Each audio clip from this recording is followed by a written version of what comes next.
She only asked for help with the zipper. But an unexpected touch ignited something irresistible. Before we explore all the details of this incredible story, tell us where you're following us from and the time. Subscribe to the channel so you don't miss a thing, and let's embark on this journey together. Harper Simone Lane stared at her reflection in the bathroom mirror, her fingers gripping the stubborn zipper of her black dress. The muffled sounds of laughter and conversation filtered through the door, a reminder that beyond this moment of frustration, her colleagues were enjoying their annual summer gathering. She took a deep breath, the Atlanta heat making the small bathroom feel even more confining. "Come on," she whispered, tugging at the zipper once more. The delicate fabric caught between the metal teeth refused to budge. Harper closed her eyes, counting to 10, a habit she'd developed during particularly challenging moments in her classroom. When she opened them again, her reflection showed what she didn't want to admit. She needed help. The thought alone made her jaw clench. Harper Lane didn't ask for help. She was the one who helped others, her students, her sister, anyone who needed it. That's just who she was, who she had to be since she became responsible for raising Imani at such a young age. But the zipper remained stuck, and the clock on her phone showed she'd already spent 10 minutes in this battle. Another deep breath. Her fingers traced the "Still I Rise" tattoo on her arm, the familiar words giving her strength, even in this small moment of surrender. She cracked open the bathroom door, just enough to peek out. The hallway was mercifully empty, save for a tall figure leaning against the wall, focused on what appeared to be a message on his phone. Harper didn't recognize him, which was both a relief and a concern. "Excuse me," she called out, her voice carrying the same authoritative tone she used to command attention in her literature classes. The man looked up, and Harper's next words caught in her throat. His eyes were an unusual shade of blue-gray, like storm clouds gathering at dusk. A slight scar cut through his right eyebrow, adding character to what was already a remarkably composed face. He straightened up immediately, tucking his phone away. "Could you?" Harper paused, reminding herself that asking for help wouldn't diminish her. "My zipper's stuck. Would you mind?" He nodded, stepping closer. Of course. His voice was low, steady, with a hint of an accent that suggested he wasn't from Atlanta. Harper turned, exposing her back through the partially opened door. She felt his presence before his hands touched the fabric, a warmth that seemed to radiate in the space between them. His fingers were surprisingly gentle as they worked with the zipper, careful not to catch her skin or the dress. "I'm Gail," he said quietly, his breath barely disturbing the air around them. "Gail Whitmore." "Harper Lane," she responded, hyper-aware of the careful movements of his hands. "I teach literature at Riverside High." The zipper finally moved, sliding smoothly up her back.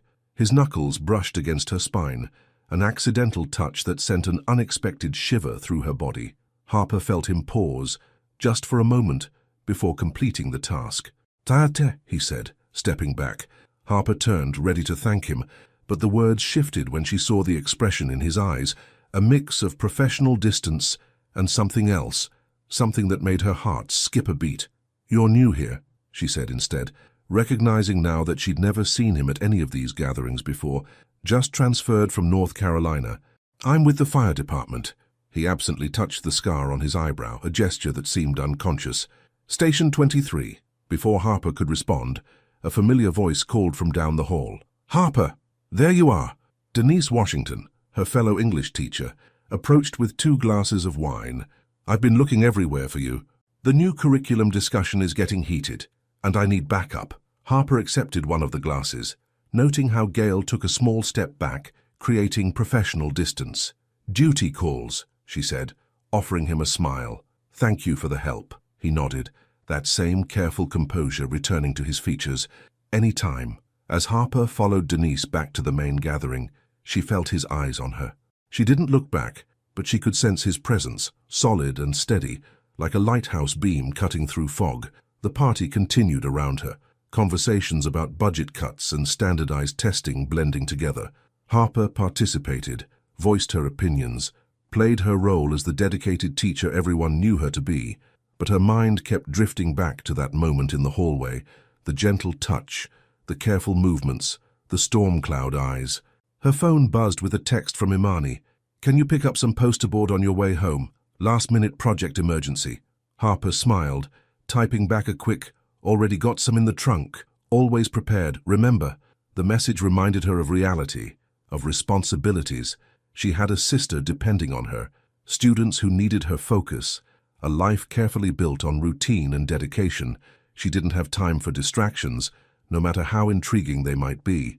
Later that night, as Harper drove home through Atlanta's busy streets, she caught sight of a fire truck passing in the opposite direction, lights flashing against the darkening sky. Her hands tightened on the steering wheel, and for just a moment, she allowed herself to remember the feeling of careful fingers on her back, of storm-cloud eyes and a gentle voice.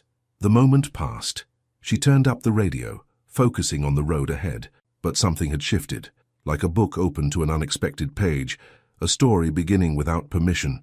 At home, Imani was sprawled on the living room floor, surrounded by art supplies and reference materials. Her colorful braids were pulled up in a messy bun, and her phone was propped against a textbook, playing what sounded like a documentary. "You're late," Imani said without looking up, her hands busy with markers and paper. "Did something happen at the party?" Harper set her keys in the dish by the door, slipping off her heels.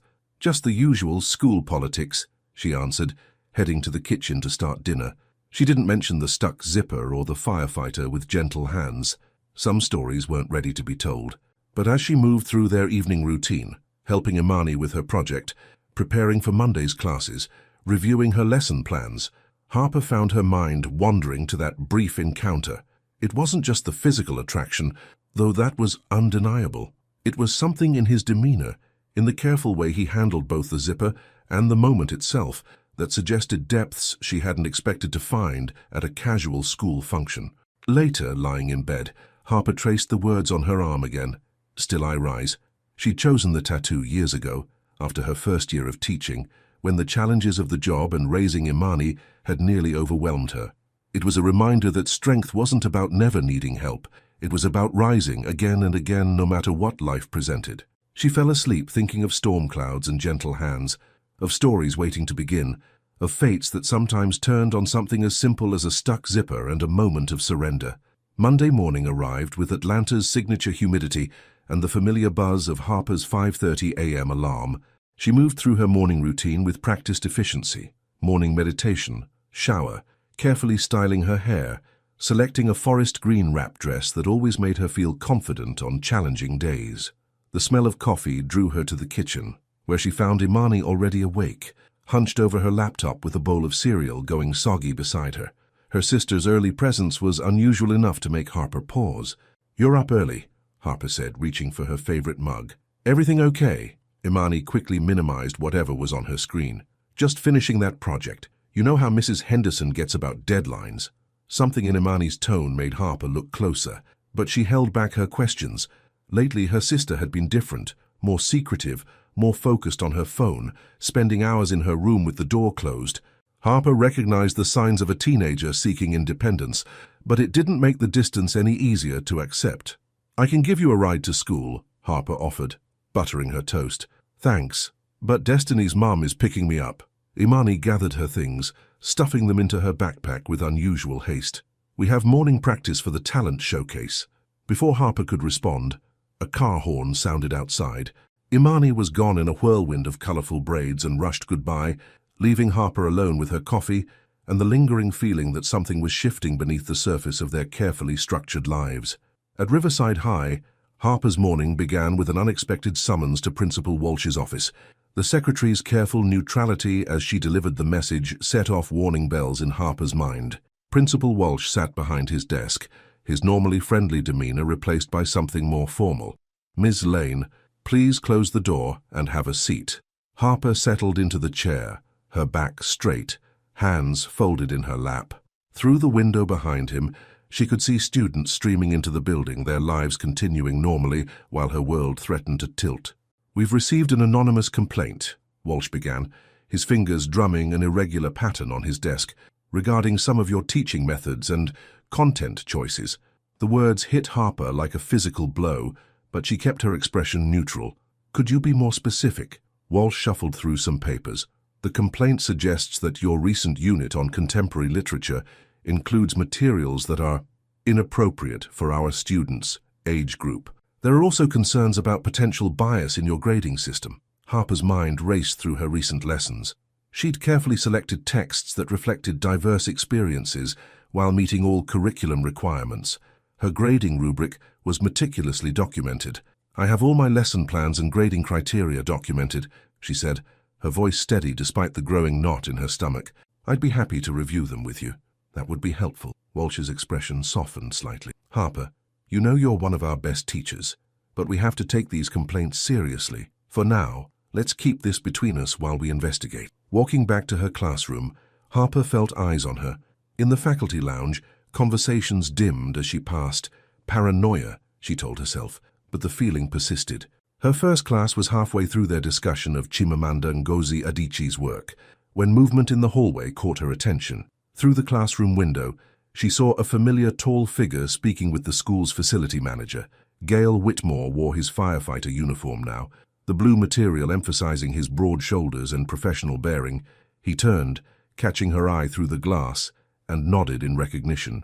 Harper returned the gesture before refocusing on her students, but her heartbeat had quickened. She pressed her thumb against her pen harder than necessary, leaving an indent in her skin. During her free period, curiosity drew her to the hallway. She found Gale examining the building's sprinkler system, his movements methodical and focused.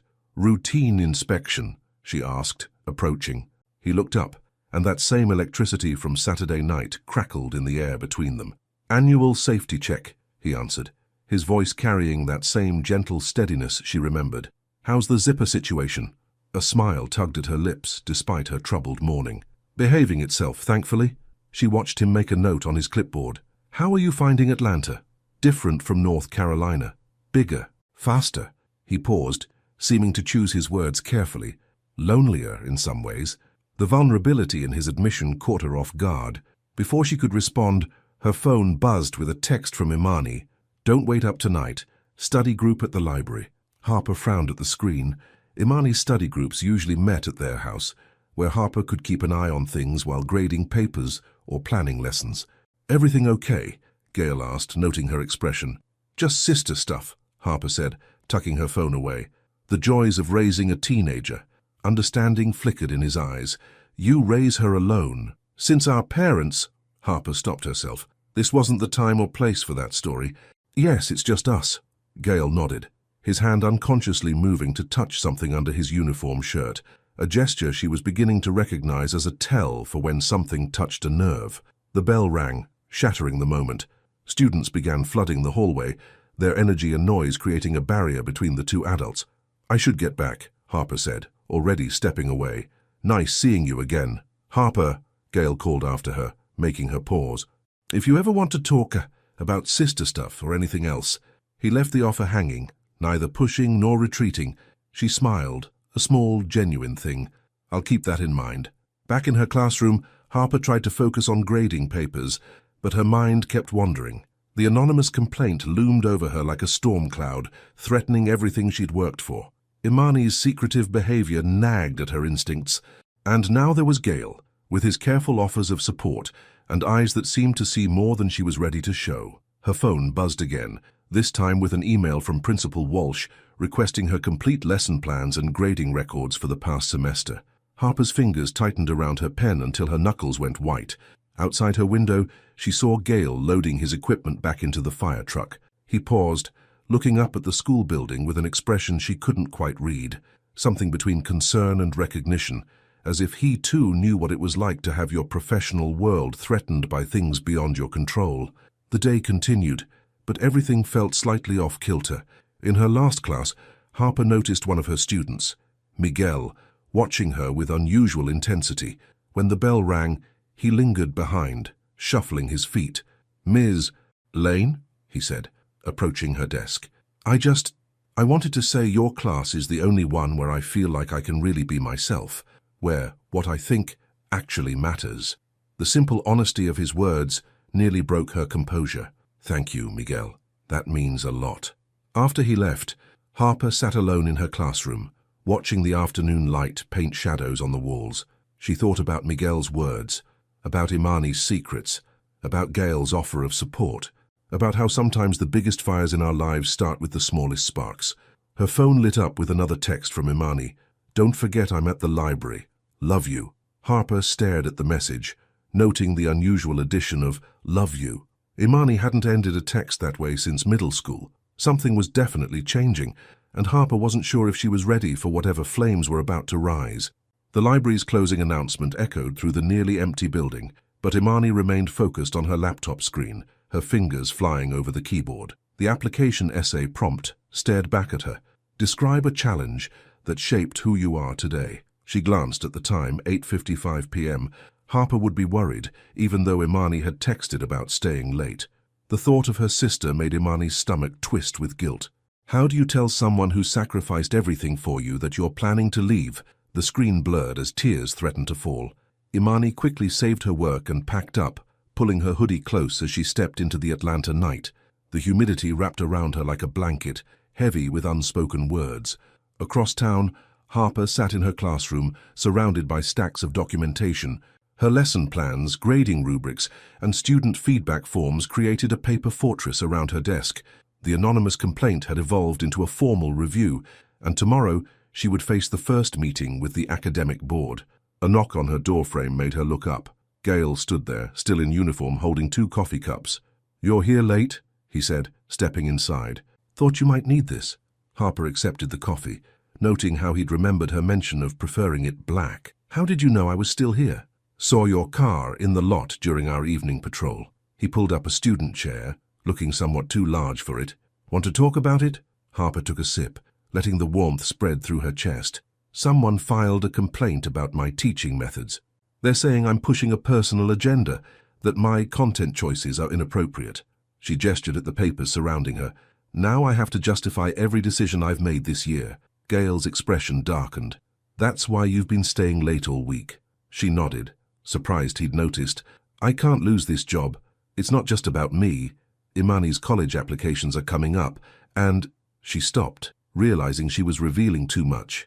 "So, and you carry it all alone," he finished quietly. Their eyes met across the desk, and Harper felt that now familiar current of understanding pass between them. Gale reached for one of the papers, a lesson plan about contemporary literature's role in social dialogue. "This is good work," he said after reading it. "Your students are lucky to have someone who makes them think. Sometimes thinking is what gets you in trouble." Harper's voice carried a bitterness she usually kept hidden, "especially when you encourage others to do it too." Gale's hand moved to his chest, to that spot he often touched when something hit close to home. This time, Harper decided to ask, "What's there?" "Under your uniform." He stilled, and for a moment she thought she'd crossed a line. Then, slowly, he pulled down his collar just enough to reveal the edge of a tattoo. Numbers in a simple font. A date. "The night I lost my partner," he said, his voice barely above a whisper. "We were responding to a warehouse fire. I was lead, made the call to go in." He let the collar snap back into place. The floor collapsed. "I made it out." He didn't. The confession hung in the air between them, heavy with shared understanding of what it meant to carry responsibility for others. "How do you do it?" Harper asked. "Go back in after something like that. Same way you walk into this classroom every day, knowing someone's trying to tear you down." His eyes held hers. "Because someone else might need you to." The moment was interrupted by Harper's phone buzzing. Another text from Imani. "Almost home. Made great progress on the project." Harper frowned at the message. Imani had been mentioning this mysterious project for weeks now, but something about it didn't add up. "Sister stuff again?" Gale asked. "She's hiding something, I can feel it." Harper began gathering her papers. "I should get home." Gale stood, his height more apparent now. "Let me help you carry these to your car." "I can manage." Harper started automatically, then stopped herself. "Actually, yes. Thank you." They walked through the empty halls together, their footsteps echoing in the silence. At her car, as they loaded the boxes into her trunk, their hands brushed. The contact was brief but electric, sending warmth up Harper's arm. "Harper," Gale said as she closed the trunk, "whatever happens with this review, you're not alone in this." She wanted to respond, to acknowledge what was growing between them, but the words stuck in her throat. Instead, she nodded and got into her car, watching in her rearview mirror as his figure grew smaller. At home, she found Imani asleep on the couch, her laptop still open beside her. Harper gently closed it, noticing a minimized window labeled "College Essay Draft." Her heart clenched, but she resisted the urge to look. Trust, she reminded herself, went both ways. She covered Imani with a blanket, remembering all the nights she'd done this when her sister was younger. Back then, the challenges had seemed simpler. Homework help, scraped knees, nightmare comfort. Now they were both navigating waters that felt deeper, darker, filled with secrets they weren't ready to share. In her room, Harper changed into her nightclothes, her fingers lingering on the zipper of her dress. She thought of Gale's revelation, of the weight he carried beneath his uniform, of how sometimes the bravest thing isn't facing the flames alone, but letting someone else stand beside you as they burn. Her phone lit up with a message from Principal Walsh. Board meeting moved to 8 a.m. Full review of materials required. Harper's hand tightened around the phone. In the living room, she heard Imani stir, mumbling something in her sleep. Outside, a siren wailed in the distance, and she wondered if Gale was out there, facing his own fires. She set the phone down and opened her laptop, ready to review her documentation one more time. On her arm, Maya Angelou's words seemed to glow in the dim light. Still I rise. Tomorrow would bring its own battles, but for now, she let herself remember the feeling of Gale's hand brushing hers, of strength shared rather than surrendered. The night stretched ahead, full of papers to review and words to defend. But something had shifted in Harper's world, a recognition that perhaps the real strength wasn't in standing alone, but in knowing when to let someone catch you if you fall. The academic board meeting left Harper feeling hollowed out. She sat in her car in the school parking lot, hands gripping the steering wheel, replaying every moment of the 2-hour interrogation. They'd questioned everything, her choice of texts, her discussion topics, her grading methods. Even her subtle encouragement of student debates had been scrutinized as potentially inflammatory. Principal Walsh had remained neutral, his face a practiced mask of administrative concern, but it was the presence of Laurel Matthews, the district supervisor, that had turned the meeting from review to inquisition. "We're concerned," Matthews had said, her voice precise as a scalpel, "about reports of students feeling uncomfortable with certain discussions in your classroom." Harper had maintained her composure, presenting her documentation with professional calm, but inside, each question had felt like another brick added to a wall being built between her and her passion for teaching. A tap on her window startled her from the memory. Gale stood there, concern evident in his storm cloud eyes.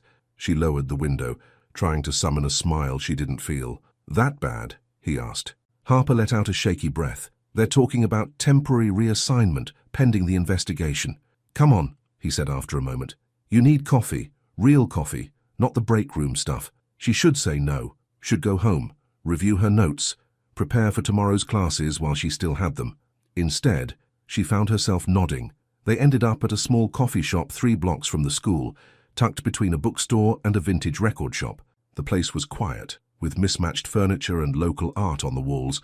Harper sank into a worn leather armchair, letting the atmosphere wash over her. "How do you know about this place?" she asked, as Gale returned with their drinks. "Found it my first week here. Reminded me of a place back home." He settled into the chair opposite her, his uniform drawing curious glances from other patrons. "I want to talk about what really happened in there."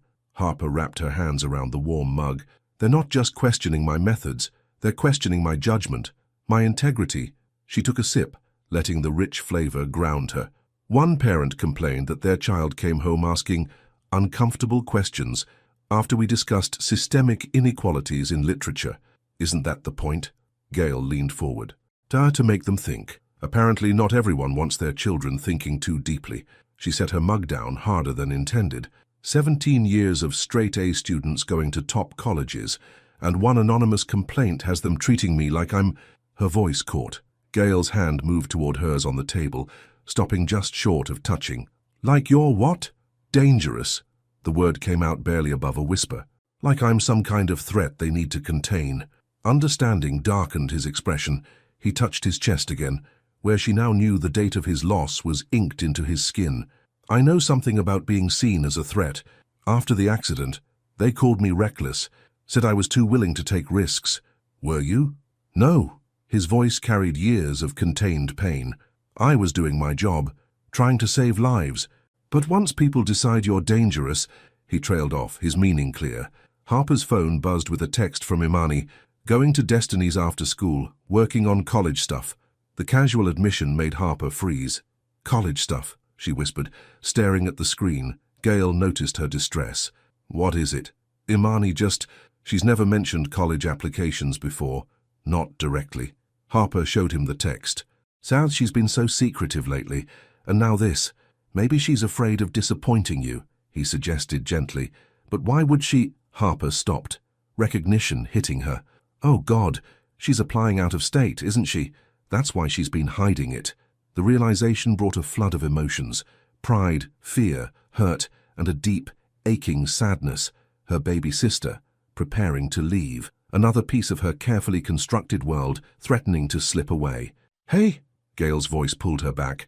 This time his hand did cover hers, warm and steady. Breathe. Harper hadn't realized she was close to tears until that moment. The warmth of his touch anchored her, providing a point of focus beyond the swirling chaos of her thoughts. Everything's falling apart, she admitted. My job, my relationship with Imani. No, he said firmly. Everything's changing. There's a difference. She looked at their joined hands, at how naturally they fit together. When did you get so wise? A ghost of a smile touched his lips.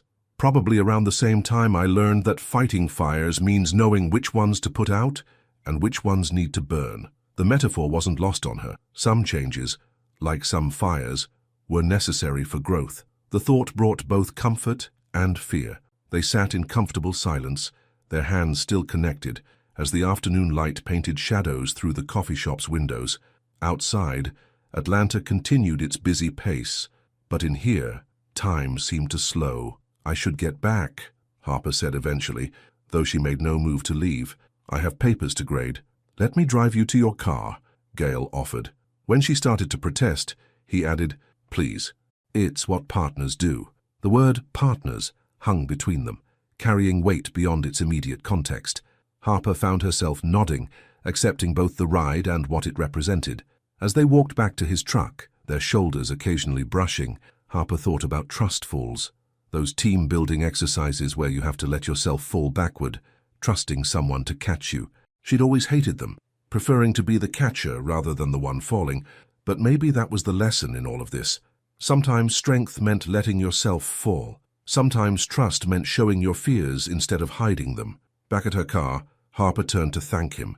The words died in her throat as she found him much closer than expected, his presence solid and real in the fading daylight. Harper, he said, her name carrying questions he didn't voice. Before either of them could move, a fire truck's siren blared to life at the station. Gail stepped back, professional duty reasserting itself in his posture. Be safe, she said, understanding in her bones what that prayer meant to people like them, people responsible for others, lives and futures. He nodded once, then jogged toward his truck. Harper watched him go, feeling the phantom warmth of his hand still on hers. At home, she found a college brochure partially hidden under Imani's bed while putting away laundry. The school was in California, about as far from Atlanta as her sister could get. Harper sat on the edge of the bed, holding the glossy paper, and let herself feel everything she'd been trying to control. Sometimes the most dangerous fires were the ones you couldn't see coming, the ones that started in your own heart, burning away the walls you'd built to keep yourself safe. The school hallway felt different at dawn. Harper walked through the empty corridor, her heels echoing against the linoleum, morning light casting long shadows through the windows. She'd arrived early to find a bright yellow envelope on her desk, its presence like a warning sign. Inside, she found what she'd been dreading, official notice of her temporary suspension from teaching duties, effective immediately. The words pending investigation and administrative leave blurred before her eyes. Her fingers found her phone without conscious thought, hovering over Gail's name in her contacts.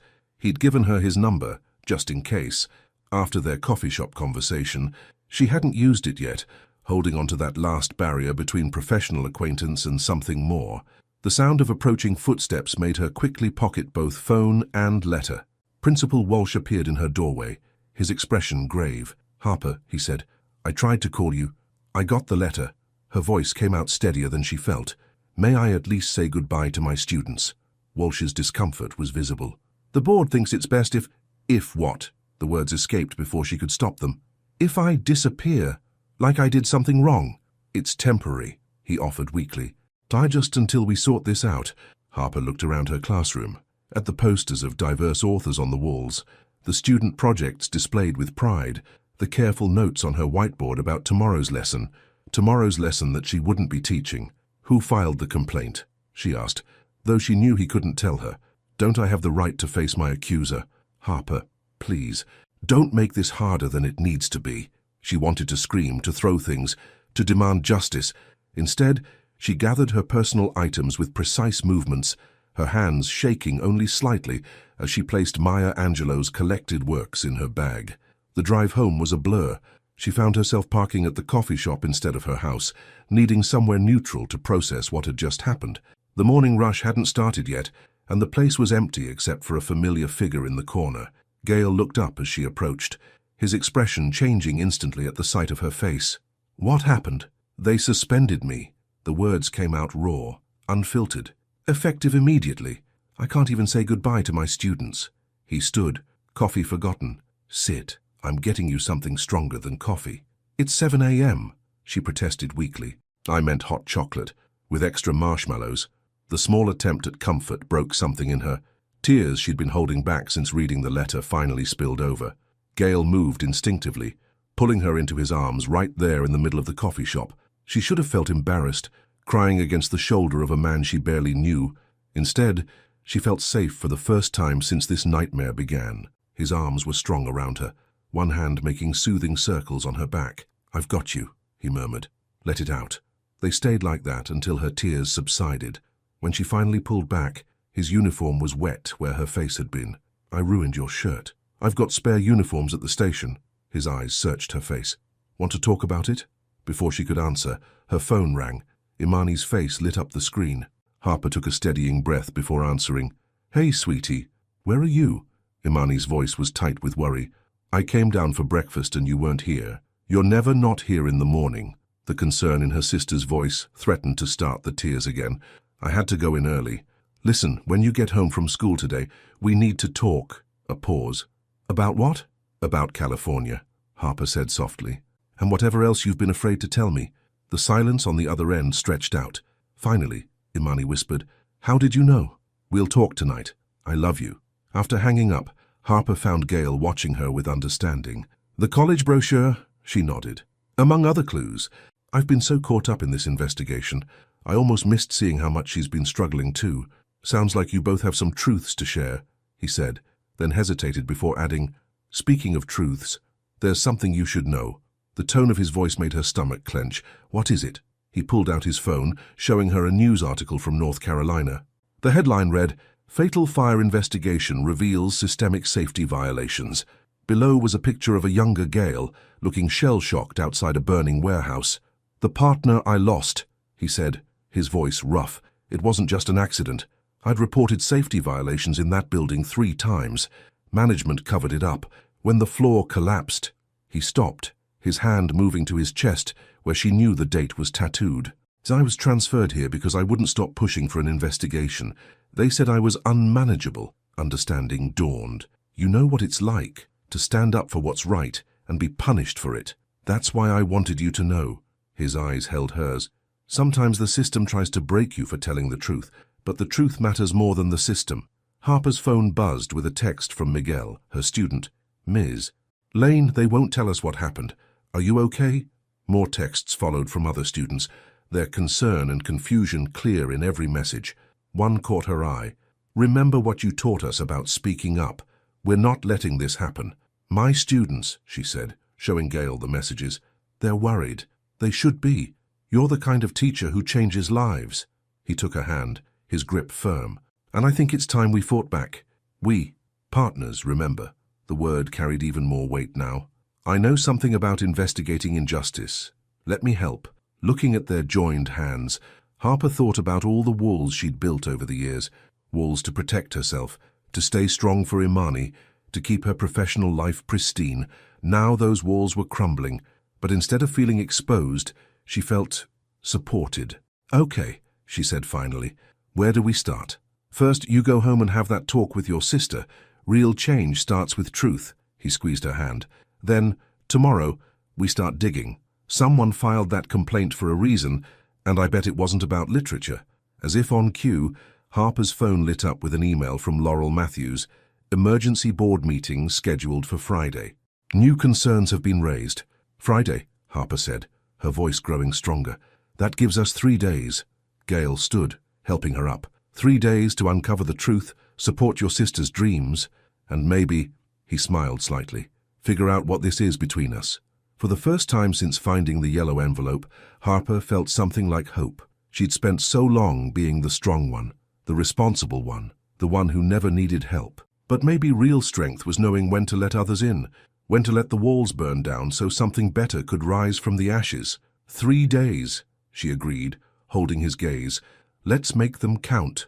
The smell of smoke reached Harper before the alarms began to wail. She'd been sitting in her car in the school parking lot, gathering courage for the board meeting, when she noticed the thin grey wisps curling from beneath the gymnasium doors.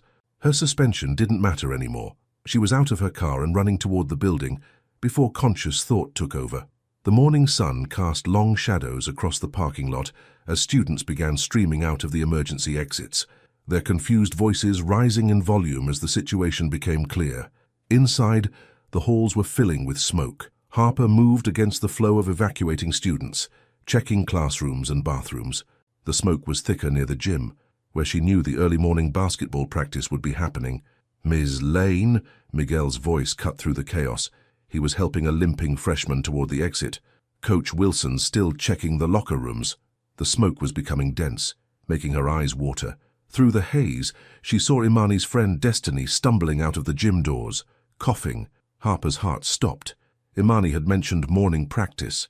Destiny! Harper grabbed the girl's shoulders. Where's Imani? She went back in. Destiny choked out between coughs. Someone said, their phone. Harper didn't wait to hear more. She pulled her shirt over her nose and pushed through the gym doors. The smoke was a living thing here, thick and angry. The heat pressed against her skin as she moved deeper into the space. Imani! Her voice was lost in the roar of the growing fire. Emergency lights pulsed through the smoke like distant lighthouses. A familiar voice cut through the chaos. Harper, get out of here. Gale emerged from the smoke like an apparition, his firefighting gear making him seem larger than life. His eyes widened with recognition behind his mask. Imani, she coughed out. My sister, we've got her, he said, gripping her arm. She's already outside. Now move. The ceiling groaned above them. Gale's training took over. He practically lifted Harper off her feet, propelling her toward the exit as pieces of the roof began to fall. They burst into the morning air together, Harper gasping and coughing as Gale guided her to the waiting EMTs. Through streaming eyes, she saw Imani running toward her. Harper! Her sister crashed into her, trembling. I'm sorry. I'm so sorry.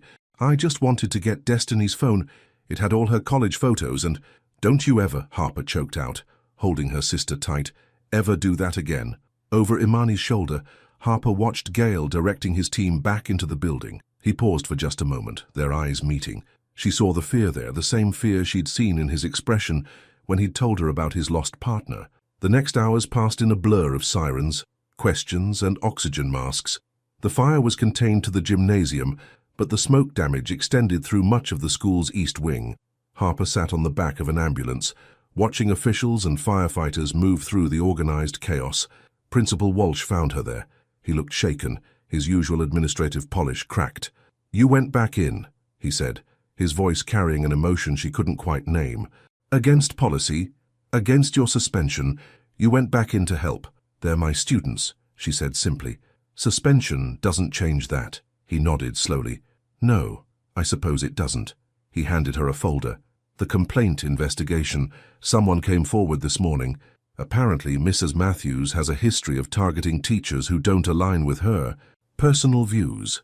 Harper's hands shook as she opened the folder, but before she could read its contents, she saw Gale emerging from the building one last time.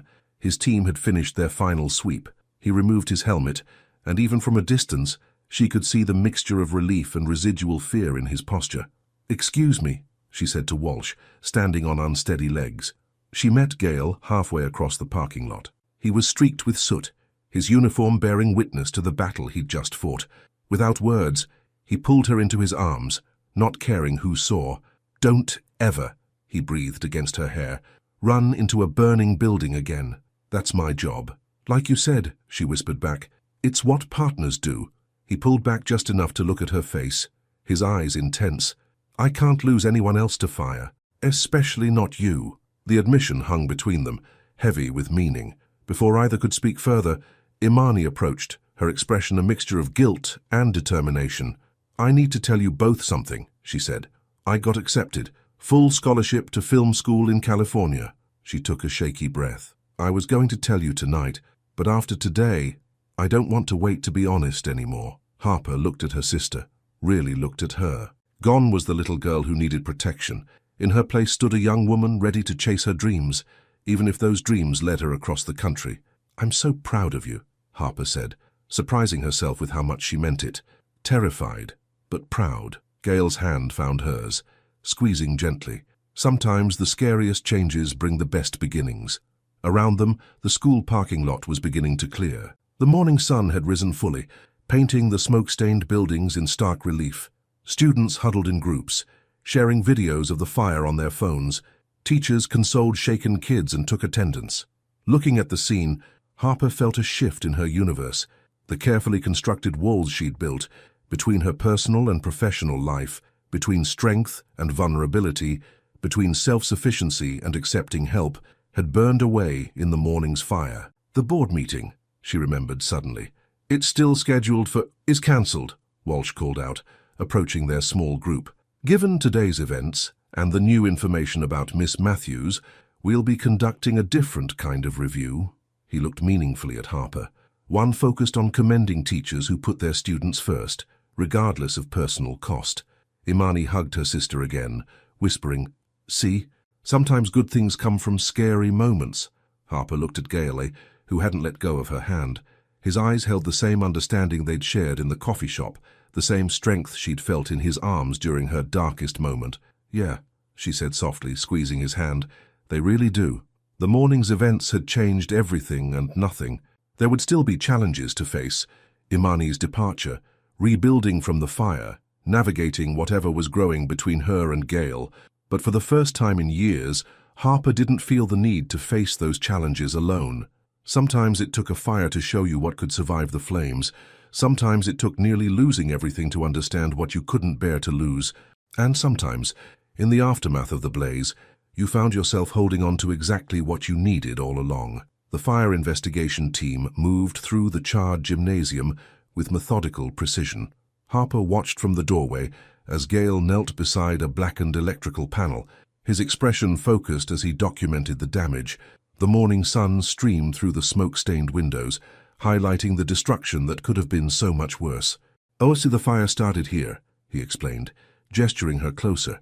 Faulty wiring that should have been replaced months ago. The inspection report I filed last week flagged it as a hazard. Harper remembered their conversation about the warehouse fire in North Carolina, about systems failing the people they were meant to protect. Another cover-up. Not this time. Gail stood, brushing ash from his uniform.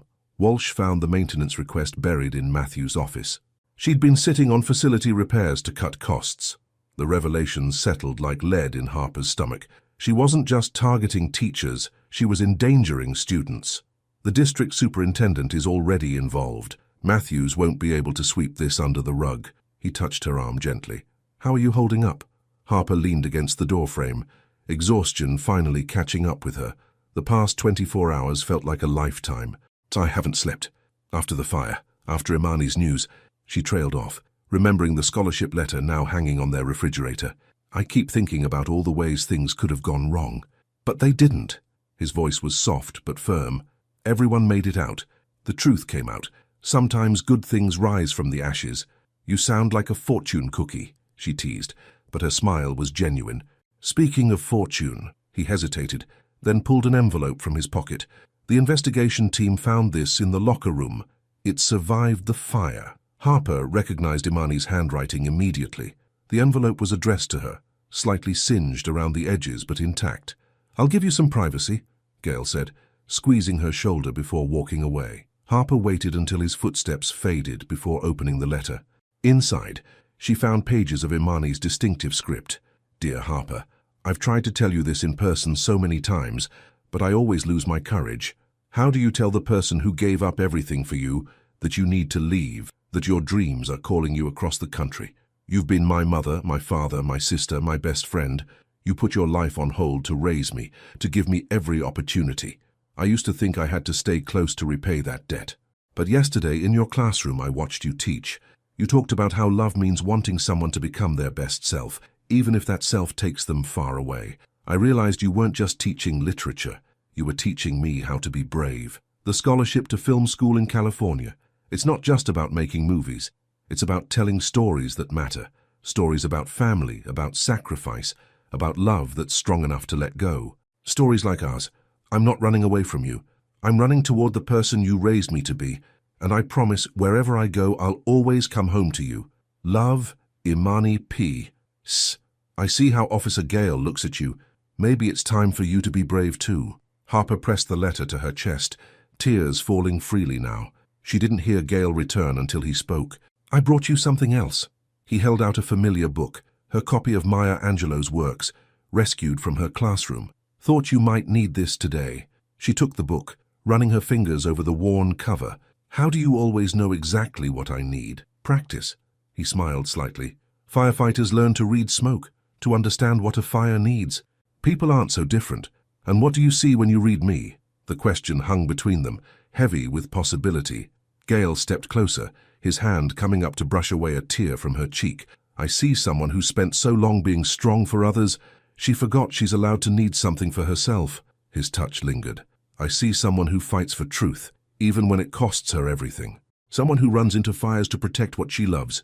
That sounds reckless, she whispered. That sounds like someone I understand. His other hand found hers, entwining their fingers. Someone I can't stop thinking about. Harper looked down at their joined hands, at how naturally they fit together. I'm not good at this, at letting someone else be strong for me. I know. His thumb traced patterns on her palm. But maybe that's what makes us work. We both know what it's like to carry too much alone. A noise from the hallway made them step apart. Principal Walsh appeared, looking apologetic for the interruption. Harper, the superintendent would like to speak with you. About reinstating your position and, he smiled slightly, a possible promotion to department head. I'll be right there. She turned back to Gale. Will you come by later? There's something I need to tell you too. He nodded, understanding in his eyes. I'll bring dinner. That little Italian place you mentioned. Perfect. She squeezed his hand once more before letting go. Walking through the damaged hallway toward Walsh's office, Harper felt lighter despite the destruction around her. Imani's letter sat close to her heart, its words echoing with truth. It was time to be brave in a different way. In her classroom, now aired out but still smelling of smoke, she paused to look at the Maya Angelou quote she'd painted on the wall her first year teaching. There is no greater agony than bearing an untold story inside you. Today, she would tell her story to the superintendent about her vision for teaching truth despite resistance, to Imani about how proud she was of her sister's courage, and to Gale about how sometimes the scariest fires are the ones that burn in your own heart, waiting to be acknowledged. The morning sun streamed through her classroom windows, catching the particles of ash still floating in the air. In the light, they looked less like the remnants of destruction and more like stars, each one carrying the promise of something new waiting to begin. The superintendent's office felt worlds away from Harper's classroom. Sitting across from Dr. Andrea Reynolds, Harper watched the older woman review the evidence against Matthews with growing concern. Ignored maintenance requests, targeted investigations of our most effective teachers, discriminatory practices. Dr. Reynolds set down the file with a controlled fury. Miss Lane, I owe you an apology on behalf of the district. I'm more concerned about the students, Harper said. The fire could have, but it didn't, Dr. Reynolds interrupted gently. Thanks in part to your actions, which brings me to why you're here. She pulled out a new folder. We're creating a position for diversity and innovation in literature education, department head, with the freedom to develop curriculum across the district. Harper's breath caught. You want me to lead the department? Yes, your teaching methods, the ones Matthews tried to suppress, they're exactly what our students need. Dr. Reynolds leaned forward. Think about it. You could help other teachers create the kind of inclusive, thought-provoking environment you've built in your classroom. The opportunity was everything Harper had dreamed of, but never dared pursue, yet something held her back. I need time to consider it. Of course. Dr. Reynolds smiled knowingly. Take the weekend. Though I suspect your hesitation has less to do with the job and more to do with a certain firefighter I saw you with yesterday. Heat rose to Harper's cheeks. It's complicated. The best things usually are. Dr. Reynolds stood, ending their meeting. Just remember, Miss Arslane, sometimes life offers us multiple dreams at once. The trick is learning we don't have to choose between them. Outside the office, Harper found Imani waiting, her sister's expression a mix of excitement and nerves. Well, did you get it? How did you know about the position? Please. Imani rolled her eyes. The whole school's talking about it. You're like, basically famous now. The teacher who fought back and won. She linked her arm through Harper's. So, did you say yes?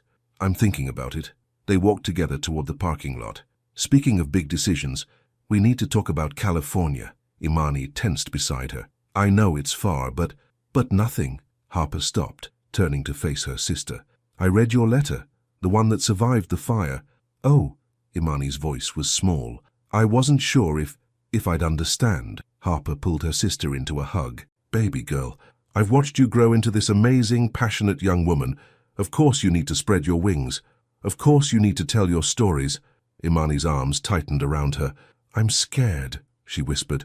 Not of going, but of leaving you alone. I won't be alone. The words came naturally now. I'm learning that being strong doesn't mean being solitary. As if summoned by her words, a familiar fire truck pulled into the parking lot. Gail stepped out, still in uniform, carrying what looked like building plans. Speaking of not being alone, Imani teased, wiping away tears. Your firefighter's here. He's not my... Harper stopped, realizing how futile the denial was. Go on, I'll see you at home. Imani gave her a knowing look before heading to her friend's waiting car. Don't forget we're looking at dorm stuff online tonight. Harper watched her sister leave, marveling at how their relationship was evolving from guardian and ward to something deeper, something built on mutual understanding and respect. You look happy, Gail said, approaching. Good meeting with the superintendent. Very good. She nodded at the plans he carried. What's all this? Renovation proposals for the gym. He fell into step beside her as they walked toward the damaged building. I want to make sure it's done right this time. No cutting corners, no ignored safety measures. Inside the gym, afternoon light streamed through the damaged roof, creating patterns on the floor like stained glass. Gail spread the plans on a makeshift table, but instead of explaining them, he turned to her with unexpected intensity. I need to tell you something. His hand moved to his chest, to the tattooed date she knew lay beneath his uniform. I'm having it removed. The date. Harper's breath caught. Are you sure? I talked to my old partner's wife yesterday. Told her about you, about how you ran into the fire to protect your students. His voice grew rough. She said Tom would have done the same thing. That carrying his death date wasn't honoring his memory. Living like he lived would be... Without thinking, Harper reached up to touch his face, her fingers brushing the scar on his eyebrow. And how did he live? Bravely, openly. Gail caught her hand, pressing it to his cheek. He wasn't afraid to love deeply, even knowing the risks. The word love hung between them, electric and real. Harper thought about Dr. Reynolds' words about multiple dreams, about Imani's letter urging her to be brave. I'm being offered the department head position, she said softly. District-wide curriculum development, chances to make real change. That's amazing. His smile was genuine, proud. You deserve it. It would mean staying in Atlanta. She met his eyes. Making a life here. Understanding dawned in his expression. While Imani goes to California, yeah, Harper let out a shaky breath. I'm learning that maybe home isn't about holding on. Maybe it's about building something new while loving what changes. Gail pulled her closer, one hand sliding to the small of her back. I know something about building things that last. Do you? Her heart was racing now, but her voice was steady. Prove it. His kiss was everything she'd imagined, and nothing like she'd expected. It was gentle but sure, like his hands had been that first night with the zipper. It was heat without burning, strength without domination. It was coming home to a place she hadn't known she was looking for. When they finally parted, Harper rested her forehead against his chest, listening to his heartbeat. We should probably look at those renovation plans. Probably. His laugh rumbled under her ear. But I'm thinking maybe we could look at them over dinner instead. I know this great Italian place. The one you promised to take me to last night. Exactly. He stepped back just enough to see her face. What do you say, partner? Ready to start rebuilding? Harper looked around the damaged gym, at the plans for its resurrection, at the man who understood both destruction and renewal. "Yes," she said simply, "I think I am." They left the gym together, his hand warm in hers. Outside, the Atlanta afternoon was fading into evening, the sky painted in colors that reminded Harper of fire, not the destructive kind, but the kind that lights the way home. The acceptance ceremony for Imani's scholarship was being held over video conference, a concession to the gym fire that had closed parts of the school. Harper sat beside her sister in their living room, both dressed up despite the virtual nature of the event. Imani's hands fidgeted with her braids, a nervous habit Harper recognized from years of school presentations. "What if I freeze up?" Imani whispered, as they waited for the call to connect. "What if I say something wrong, and they change their minds?" Harper caught her sister's restless hands. "Hey, look at me." She waited until Imani met her eyes. "You got this scholarship because they saw what I've always seen, a brilliant young woman with stories that need to be told. Just be yourself." "Mrs. Lane is right," came Gail's voice from the kitchen, where he was setting up the celebration dinner he'd brought. "Though I'd argue, you got your speaking skills from her." The past few weeks had seen Gail's presence in their home become increasingly natural. He'd helped Imani research California housing options, contributed to Harper's curriculum proposals, and somehow always seemed to know when either sister needed quiet support or a gentle push forward. The computer chimed, and suddenly their screen filled with faces: the scholarship committee, other recipients, proud families. Harper squeezed Imani's hand one last time before letting go. The ceremony itself passed in a blur of speeches and congratulations. But when it was Imani's turn to speak, Harper felt tears spring to her eyes.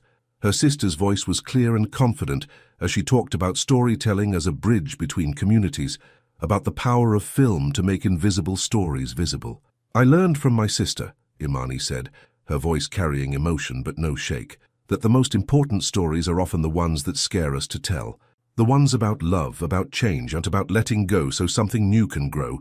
After the ceremony ended and the screen went dark, Imani threw herself into Harper's arms. "We did it." "No," Harper said firmly, holding her sister tight. "You did it. This is all you." "Well," Imani pulled back with a mischievous smile, "maybe not all me. Pretty sure having a local hero for a sister helped my application." "Local hero?" Harper scoffed, but Gail's laugh from the doorway made her turn. "Have you seen the district newsletter?" He held up his phone, showing an article with the headline, "Innovation in Education. Harper Lane appointed to lead new diversity initiative. They're calling you the teacher who fought the system and won," Imani said proudly. "You're the one who wouldn't back down." "Speaking of not backing down," Gail set his phone aside, his expression growing serious. "I have something to show you both." He unbuttoned the top of his uniform shirt, revealing his chest where the date of his partner's death had been. In its place was fresh ink still slightly red around the edges, a rising phoenix, its wings spreading across his heart. "The date was about guilt," he explained, touching the new tattoo gently. "How this is about rising from ashes, about honoring the past by living fully in the present." Harper reached out, her fingers hovering over the design. "When did you—" "Yesterday. I wanted to wait until after the ceremony to show you." His eyes met hers. "New beginnings deserve new symbols." Imani cleared her throat dramatically. "And that's my cue to go call Destiny about dorm arrangements." She hugged them both quickly. "Don't let the food get cold." Once they were alone, Harper let her hand rest fully on Gail's chest, feeling his heartbeat beneath the phoenix's wings. "It's beautiful. It's not the only change I'm making." He covered her hand with his. "I put in for a permanent transfer to Station 23. No more temporary assignment." The implications of his words made Harper's breath catch. "You're staying?" "I'm staying," he smiled softly. "So it turns out I found something worth building a life around." "Just something," she teased, though her heart was racing. Instead of answering, he kissed her. It was different from their first kiss in the gym, less urgent, more certain, a kiss that spoke of mornings and evenings, of shared meals and quiet moments, of a future unfolding one day at a time. The sound of Imani's delighted squeal broke them apart. "Finally. Does this mean Gail's officially joining our Sunday movie nights?" "It means," Harper said, not looking away from Gail's eyes, "that we're all figuring out what family looks like now." "Speaking of family," Gail reached into his pocket, pulling out an envelope. "This came to the station for you."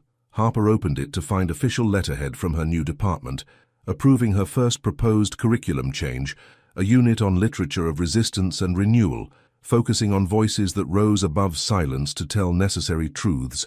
They approved it. Imani peered over her shoulder. See, the system can change. With the right people pushing for change, Gale added, his arm sliding around Harper's waist. Harper looked at the approval letter, at her sister's bright future, at the man who'd helped her remember that strength could mean letting others in. 3 months ago, she'd been a teacher afraid of losing control. Now she was something more, a woman who'd learned that the most powerful stories were the ones you were brave enough to live. Come on, she said, tucking the letter away. Let's eat before everything gets cold. They gathered around the dinner table, the three of them falling into easy conversation about California plans and curriculum ideas and station life. Through the window, Harper could see stars beginning to appear in the darkening Atlanta sky. Each one seemed to hold a promise, of dreams pursued, of love embraced, of stories yet to be told. The phoenix on Gale's chest was hidden now beneath his shirt, but Harper could feel its presence, a reminder that sometimes the most beautiful transformations came from the courage to let old ways burn away. She thought of her own tattoo, the words that had carried her through so many challenges. Still I rise. Rising, she was learning, didn't always mean climbing higher. Sometimes it meant reaching wider, letting your heart expand to hold more than you thought possible. Sometimes it meant trusting that when you opened your arms, the right people would be there to catch you. And sometimes it meant simply sitting at a dinner table with the people you loved, watching the future unfold one precious moment at a time. 3 months after the fire, Riverside High's gymnasium reopened. Harper stood at the entrance, watching students file in for the first assembly of the new school year. Sunlight streamed through the reinforced skylights, Gale's addition to the renovation plans, creating patterns that danced across the newly finished floor. Ready for this? Principal Walsh asked, joining her at the doors. Harper touched the small portfolio in her hands, containing her first district-wide curriculum presentation. As ready as I'll ever be. Inside, the bleachers filled with students, their excitement palpable. The gym still smelled of fresh paint and new beginnings. In the front row, Harper spotted Miguel, now a senior, wearing a t-shirt with "Your future teacher" printed across the front. He caught her eye and grinned, giving her a thumbs up.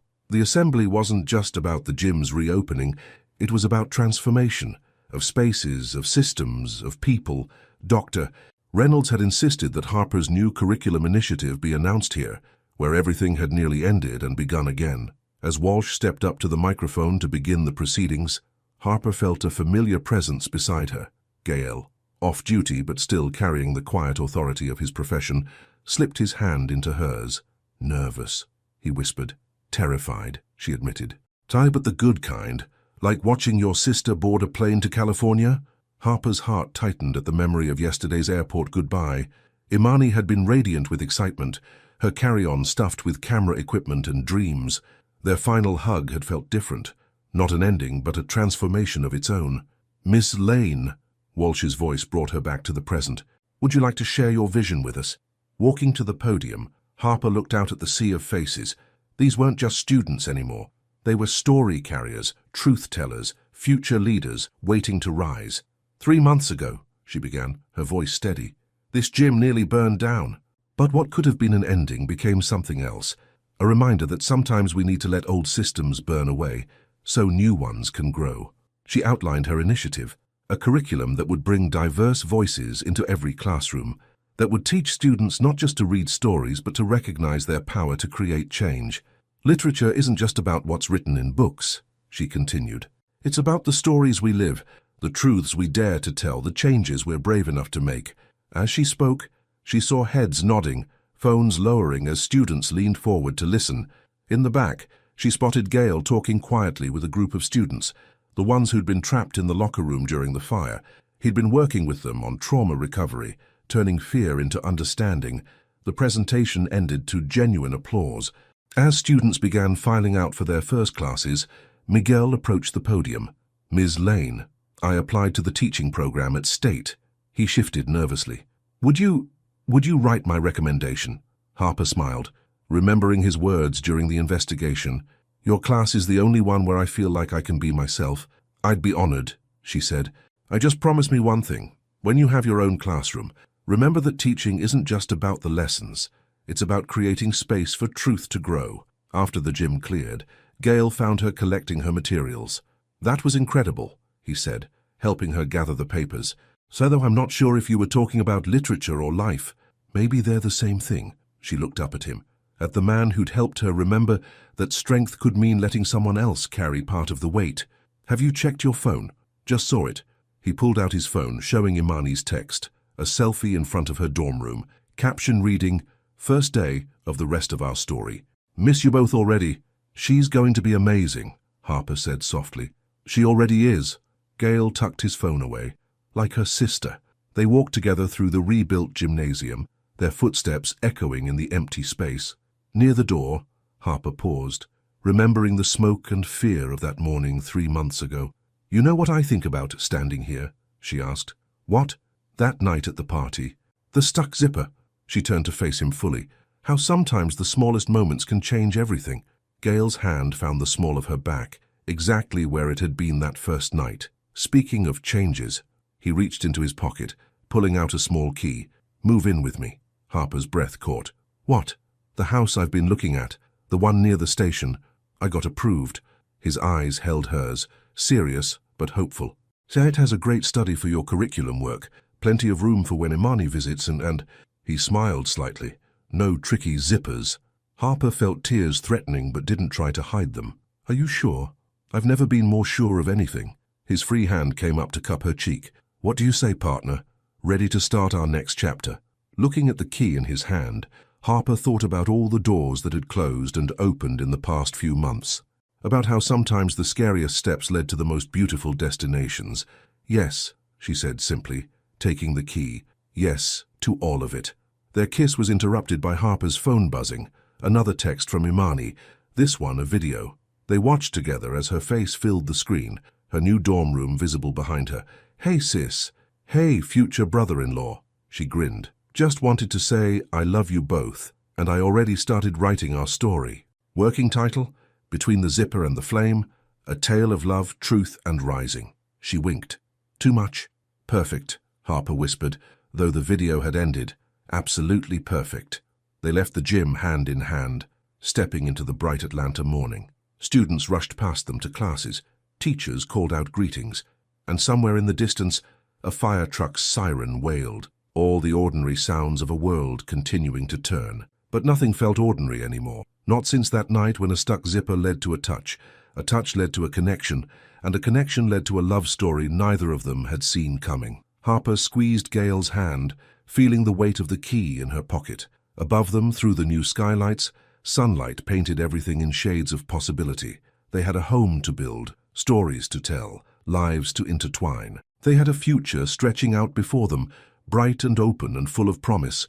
And they had each other, partners in every sense of the word, ready to face whatever flames or fate might bring, knowing that the strongest fires were the ones that burned in their own hearts, lighting the way forward, together. 1 year later, the California sunset painted the beach in shades of orange and gold as Imani adjusted her camera one final time. Behind her, wedding guests mingled on the sand, their formal attire softened by the casual beauty of the oceanside setting. "Perfect lighting," she murmured, checking the frame. Her first professional wedding video, though the clients were admittedly biased. Near the water's edge, Harper stood with Gail, both barefoot in the sand. Her white dress was simple but elegant, with a zipper that hadn't given her any trouble, though Gail had joked about being ready just in case. His firefighter's dress uniform had been exchanged for a light linen suit that caught the breeze off the ocean. Dr. Reynolds had made the trip from Atlanta to officiate, her presence a reminder of how much had changed in a year. Miguel, now in his first semester of teaching school, sat in the front row beside Principal Walsh.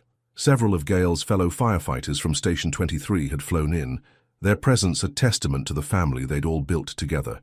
"Ready?" Imani called out, giving her sister a thumbs up. Harper smiled, squeezing Gail's hand. The Still I Rise tattoo on her arm had been joined by a small flame design that matched the phoenix on his chest, their private symbol of transformation. As the ceremony began, Imani's camera captured more than just images. It captured moments. The way Gail's hands trembled slightly as he placed the ring on Harper's finger, the proud tears in Dr. Reynolds' eyes as she pronounced them married, the look of pure joy on Harper's face as she kissed her husband for the first time. But most importantly, it captured the story of a family rebuilt from ashes, of love that grew stronger through trials, of truth that refused to be silenced. As the sun set on the California coast, their flames burned eternal, lighting the way home, wherever home might be. Some stories end. The best ones transform. The end. Based on this moving story about love, transformation, and courage, I'd like to ask a profound question for reflection. In Between the Zipper and the Flame, Harper had to learn that true strength doesn't mean carrying everything alone, but rather having the courage to let someone into your life. What was the moment in your life when you realized that being strong didn't mean being lonely? Was it an easy or difficult lesson to learn? Your participation in the channel is very important. Please leave your opinion in the comments. Thank you so much for watching until the end. If you enjoyed this story, don't forget to subscribe to the channel, leave a like, and comment your thoughts. Your participation is very important to us. See you next time.